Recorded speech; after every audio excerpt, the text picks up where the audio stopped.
Hello everyone. अ, इस video में मैं बताऊंगा कि आपको एक HTML CSS का पेज कैसे बनाना है। अब ये मेरे सामने एक लॉगिन पेज का डिज़ाइन है। मैं आपको स्टेप बाय स्टेप में ये लॉगिन पेज का डिज़ाइन बिल्कुल सिंपल वे से और स्टैंडर्ड वे से कैसे बनता है वो मैं बना के दिखाऊंगा। अगर आपने मेरे चैनल को सब्सक्राइब नहीं किया तो चैनल को सब्सक्राइब कर लीजिए। और डिविजन्स में कैसे काम होता है, बिकॉज देखो मैं इसमें डिविजन्स यूज करूंगा, तो डिविजन्स में आपका डिजाइन्स कैसे बनते हैं, क्या होता है डिविजन्स और किस तरीके से आप उसको यूज कर सकते हो, वो मैंने मेरी पिछली वीडियोस में HTML प्लेलिस्ट के नाम से फोल्डर बना हुआ है मेरे चैनल के ऊपर, निशान टेक्निकल चैनल के ऊपर। आप वहां पे जाओ और आप वहां पे उसको चेक करो कि डिविजन्स में काम क्या होता है, डिविजन्स होती क्या है, तो फिर आपको एक बहुत अच्छे से समझ लगेगा। तो मैं स्टार्ट करता हूँ। देखो सबसे पहले मुझे ये बनाना है, तो पहले तो मैं ये देखूंगा कि मेरे डिजाइन्स के कौन से पोर्शन है। अब देखो ये मेरा सेंटर में है, ये जो बिजनेस एडमिनिस्ट्रेशन का लोगो है ये मेरा सेंटर में है। तो मुझे यहाँ पे एक 1000 पिक्सल का कंटेनर बनाना पड़ेगा जिसको मैं मार्जिन ऑटो करूंगा।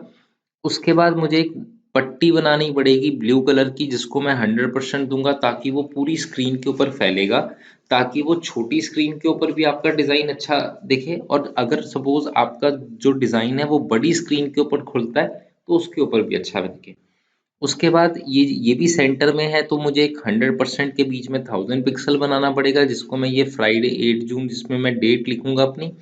उसके बाद ये मैं लॉगिन पैनल बनाऊंगा, तो इसके लिए मुझे एक 1000 पिक्सल का कंटेनर लेना पड़ेगा जिसके बीच में मैं ये लॉगिन बनाऊंगा। और ये 1000 पिक्सल के कंटेनर के बाद हमें ये बिल्कुल एक लास्ट में पट्टी लिखनी पड़ेगी जिसकी विड्थ होगी 100%, बिकॉज वो पूरा का पूरा एरिया कवर कर रही है। ठीक है, तो स्टार्ट करते हैं। सबसे पहले तो देखो हम एक फोल्डर बना लेंगे। जैसे मैंने यहाँ पे एक फोल्डर बना लिया लॉगिन पेज। अब इस लॉगिन पेज के बीच में मैं 3 फोल्डर्स बनाऊंगा। एक बनाऊंगा इमेजेस का, बिकॉज जितनी भी मेरे प्रोजेक्ट में इमेजेस होंगी मैं इस इमेज फोल्डर में रखूंगा। देखो एक प्रोजेक्ट में आपकी मल्टीपल CSS भी हो सकती है। अब सपोज CSS आपकी अगर मल्टीपल होगी तो आप हमने एक फोल्डर बना दिया जिसके बीच में हम सारा CSS को सेव कर देंगे। उसके बाद आपके एक प्रोजेक्ट में जावास्क्रिप्ट या jQuery भी यूज हो सकती है, जैसे वैलिडेशन लगानी है या कोई आपको पिक्चर को रोटेट करना है या उसको स्लाइड करना है या उसको कोई भी आपने एनिमेशन देनी है तो उसके लिए jQuery यूज होगी। तो jQuery की जितनी भी फाइल्स होगी वो हम JS फोल्डर के बीच में डाल देंगे। ठीक है, तो अब हम स्टार्ट करते हैं अपना प्रोजेक्ट को बनाना। तो यहाँ पे मैंने एक HTML लिखा। अब जैसे कि मैंने आपको बताया हुआ है कि आपके जो HTML का डॉक्यूमेंट है उसमें दो आपके टैग्स होते हैं, एक होता है हेड टैग, एक होता है बॉडी टैग। तो हम इस फाइल को सेव कर लेंगे। HTML के नाम से मैंने फाइल लॉगिन पेज के बीच में index.html। ठीक है, तो मैंने इसको सेव कर लिया। सेव करके अब देखो एक मैं न्यू फाइल बनाऊंगा। न्यू फाइल बना के मैं इसको सेव करूंगा। इस मेरे लॉगिन पेज जो फोल्डर है उसके बीच में एक CSS का फोल्डर है, इसके बीच में style.css से मैं फाइल सेव कर दूंगा। ठीक है, और यहाँ पे मैं उसको लिंक दूंगा। जैसे उसके लिए लिंक रिलेशन स्टाइल शीट, मैं एक्सटर्नल लिंक दे रहा हूँ इसको। स्टाइल स्टाइल शीट टाइप जो है उसका CSS है, और href क्या है, CSS फोल्डर के अंदर style.css के नाम से मेरी फाइल सेव हुई है। देखो मैं यहाँ पे हूँ, ये मेरी फाइल है index.html जो कि मेरे डेस्कटॉप के ऊपर HTML के बीच में लॉगिन पेज नाम के फोल्डर में पड़ी हुई है। और जो CSS है वो मेरी पड़ी हुई है CSS फोल्डर के अंदर, जो लॉगिन पेज जो फोल्डर है उसके अंदर जो CSS फोल्डर है उसके अंदर पड़ी हुई है। तो जब मैं यहाँ पे लिंक करूंगा तो लिंक रिलेशन स्टाइल शीट, मुझे स्टाइल शीट के साथ लिंक बनाना है। उसका जो टाइप होगा वो होगा टेक्स्ट और CSS। href होगा CSS फोल्डर के बीच में, मींस इस फोल्डर के बीच में style.css से आपकी वो जो फाइल है वो सेव करके रखी हुई है मैंने।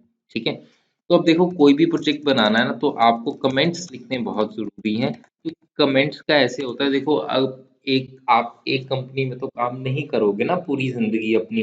तो अगर आपने लाइक एक एथिक्स होते हैं कोई भी कंपनी के ना, कि आप वहां पे अच्छा काम करके जाओ, तो कई कई बारी कंपनी आपको दोबारा बुला लेती है या आपको एक फ्रीलांसिंग के तौर पे काम देती है। तो आपको हमेशा चाहिए कि आप अपने कोड को बिल्कुल साफ-सुथरा रखो, अपने कोड में कमेंट्स लिखो, ताकि जो दूसरा बंदा आपके जाने के बाद अगर कोई और भी पर्सन आके इस कमेंट के ऊपर, इस प्रोजेक्ट के ऊपर काम करेगा, तो उसको पता लग जाए कि कौन-सा कंटेनर कहाँ पे शुरू होता है और कहाँ पे खत्म होता है।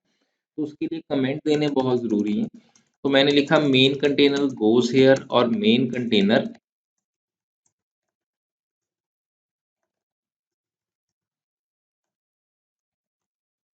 Ends here. मैं div क्लास मेन कंटेनर लिखता हूँ। अब देखो, इसको मैंने लिख दिया। अब यहाँ पे हम क्या करते हैं, मेन कंटेनर, अब ये CSS है जो मेरी अटैच हुई हुई है। अब मेन कंटेनर, इसकी हमने विड्थ कर दी 100%, हाइट कर दी 100 पिक्सल। तो विड्थ 100% कर दी, इसकी हाइट कितनी कर दी, 100 पिक्सल कर दी। हमें बनाना कैसे है, ऐसे बनाना है। तो अब हमें ये लोगो चाहिए, तो लोगो के लिए मुझे क्या करना पड़ेगा, मैं अपनी इस पिक्चर को ओपन विद पेंट कर लेता हूँ। पेंट करने के बाद मैं ये इस लोगो को कट कर लेता हूँ यहाँ से। मैं इसको यहाँ से कट करता हूँ। कट करके इसको मैं क्रॉप कर लेता हूँ और सेव एज कर देता हूँ फाइल को पीएनजी। थोड़ा लाइट वेट फाइल्स होती हैं पीएनजी। जेपीजी थोड़ी सी हैवी होती है फाइल। तो यहाँ पे लॉगिन पेज के अंदर अब देखो जितनी भी इमेजेस हैं वो आपके इमेजेस फोल्डर के बीच में जाएंगी। तो मैं अब यहाँ पे रख दूंगा लोगो डॉट पीएनजी। ठीक है। और अब हम क्या करेंगे, अब मैं अपने डॉक्यूमेंट में यहाँ पे इसको यूज करूंगा इमेज सोर्स।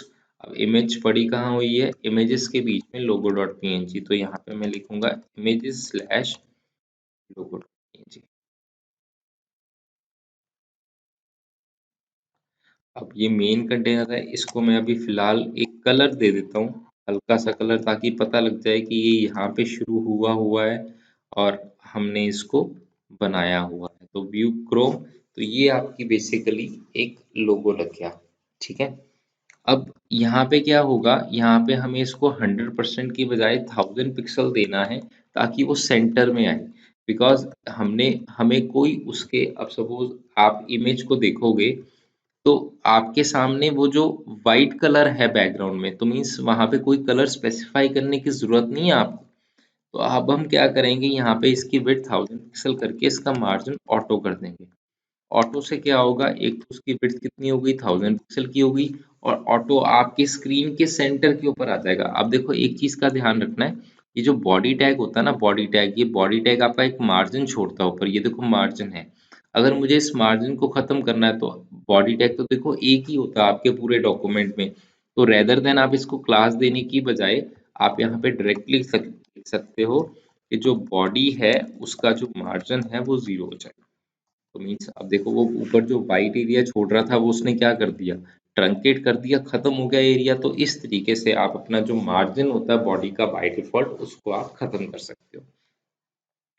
ठीक है। उसके बाद है मेन कंटेनर बन गया, उसके अंदर हमारी इमेज लग गई, तो हमारा ये ऊपरला पोर्शन खत्म हो गया। अब क्या करना है मुझे, अब मुझे एक नया कंटेनर बनाना है। तो मैं नया कंटेनर बनाने के लिए मैं फिर से लिखूंगा main container one goes here,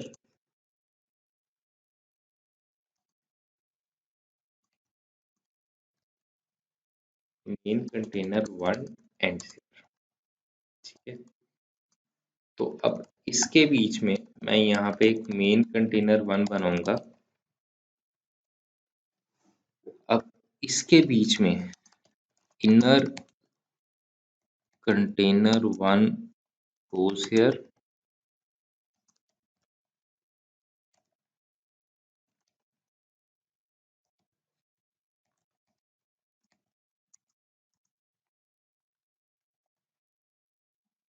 इसको मैं सेव कर लेता हूँ डिव क्लास इनर कंटेनर, इसको इनर कंटेनर वन कर लेते हैं। अब यहाँ पे क्या होगा, यहाँ पे मैं इसकी स्टाइल शीट लिखूंगा। तो मेन कंटेनर वन, तो विड्थ 100%, जो हाइट रख दी उसकी मैंने 40 पिक्सल रखी, बैकग्राउंड कलर मैंने रख दिया नेवी। तो देखो यहाँ पे एक पट्टी बन गई ब्लू कलर की, ठीक है। तो ये जो पट्टी है इसके बीच में मैंने एक इनर कंटेनर वन बनाया, तो मैं अब इसकी CSS को डिफाइन कर सकता हूँ। तो जैसे मैंने ऊपर एक 1000 पिक्सल का कंटेनर लिया, तो इसको भी हम 1000 पिक्सल का लेंगे ताकि ये पूरा सेंटर ऑफ स्क्रीन में आए। अब सपोज यहाँ पे इसके इनर कंटेनर के बीच में मैं यहाँ पे जो भी डेट डालनी है मैं डाल देता हूँ, ठीक है।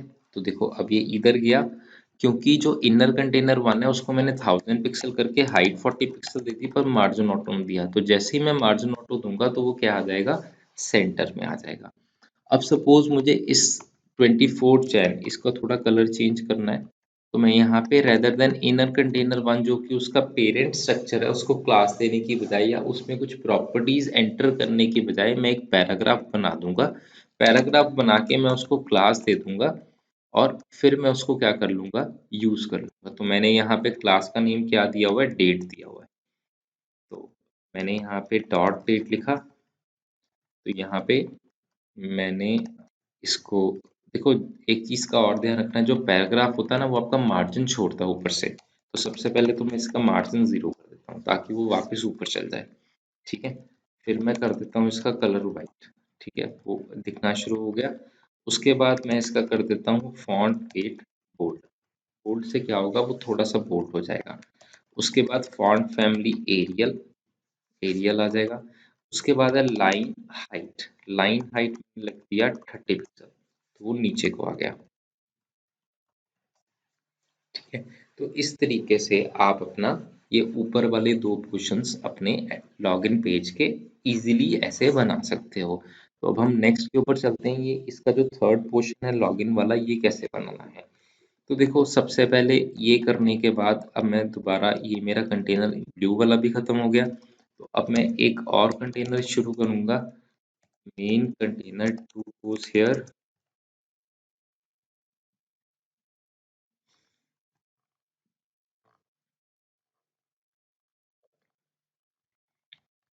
अब देखो main container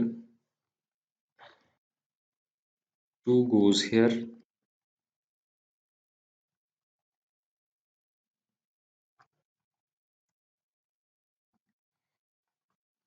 main container two ends here. तो यहाँ पे हम एक नया कंटेनर बनाते हैं, मेन कंटेनर टू। तो यहाँ पे हम इसके बीच में एक टेबल बनाएंगे,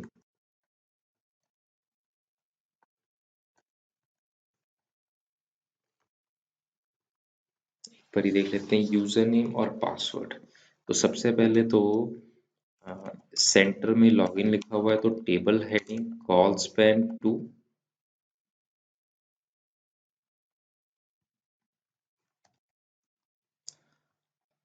यहाँ पे हम लिखेंगे लॉगिन। उसके बाद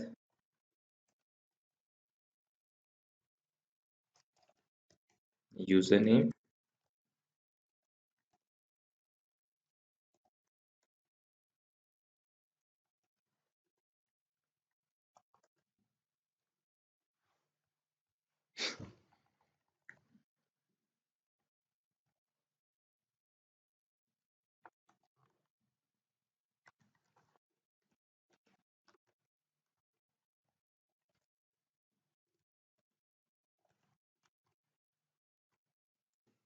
तो ये आपका लॉगिन आ गया। अब देखो अब मैं क्या करूँगा, यहाँ पे जो मेन कंटेनर टू है, सबसे पहले मैं इसकी स्पेलिंग्स ठीक कर लेता हूँ। मेन कंटेनर टू, तो सबसे पहले जो मेन कंटेनर टू है उसको मैं अपनी स्टैंडर्ड विड्थ दूंगा। स्टैंडर्ड विड्थ मीन्स 1000 पिक्सल, और हाइट उसकी सपोज अभी हम स्टार्टिंग में 500 पिक्सल रख लेते हैं, और मार्जिन कर लेते हैं इसका ऑटो। तो देखो ये मेरा सेंटर में आ गया। अगर मैं आप इसको इसको कलर करके दिखाऊं तो ये मेरा सेंटर वाला पोर्शन हो गया सारा, जो मैं यूटिलाइज कर सकता हूँ। तो ये मेरा सेंटर वाला पोर्शन है जिसको मैं यूटिलाइज कर सकता हूँ, ठीक है। तो इसके बीच में मैंने क्या बना दिया, इसके बीच में मैंने लॉगिन पेज बना दिया। तो अब जो लॉगिन वाला है वो मैंने एक टेबल बनाया ताकि इक्वल डिस्टेंस आ जाए सब में, तो मैं इसको नाम दे देता हूँ लॉगिन टेबल। तो फॉन्ट फैमिली एरियल किया, फॉन्ट साइज 13 पिक्सल। अब इसकी हम एक विड्थ डिफाइन कर देते हैं, जैसे सपोज मैंने लिख दी विड्थ 300 पिक्सल। ठीक है, अब 300 पिक्सल लिख के मैं इसको मार्जिन क्या कर दूंगा, ऑटो कर दूंगा, ताकि वो सेंटर ऑफ स्क्रीन के ऊपर आ जाए। ठीक है, क्योंकि अगर मैं इमेज में देखूं तो इमेज में भी मेरी ये जो लिखा हुआ है वो सेंटर ऑफ स्क्रीन के ऊपर लिखा हुआ है। तो सेम चीज मैंने यहाँ पे की। ठीक है, और इसको अगर ऊपर से नीचे करना है तो इसी को मैं लगा दूंगा पैडिंग टॉप 100 पिक्सल। ये लो, ये आपका नीचे को आ गया। अगर सपोज हम 100 पिक्सल नहीं कर लेते, 50 पिक्सल कर देते हैं, तो ये आपका नीचे को आ जाता है। ठीक है, तो इस तरीके से आप ये इसका मिडल पोर्शन इम्प्लीमेंट कर सकते हो अपने एडमिन पैनल में। ठीक है, अब इसका बिल्कुल एंड वाला देख लेते हैं। मेन कंटेनर है तो लास्ट में अब एक व्यू पट्टी बचती है, तो मैं यहाँ पे लिख दूंगा main container 3 goes here।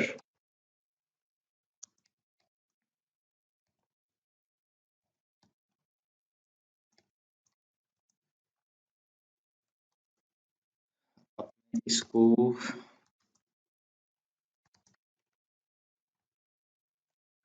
Def class footer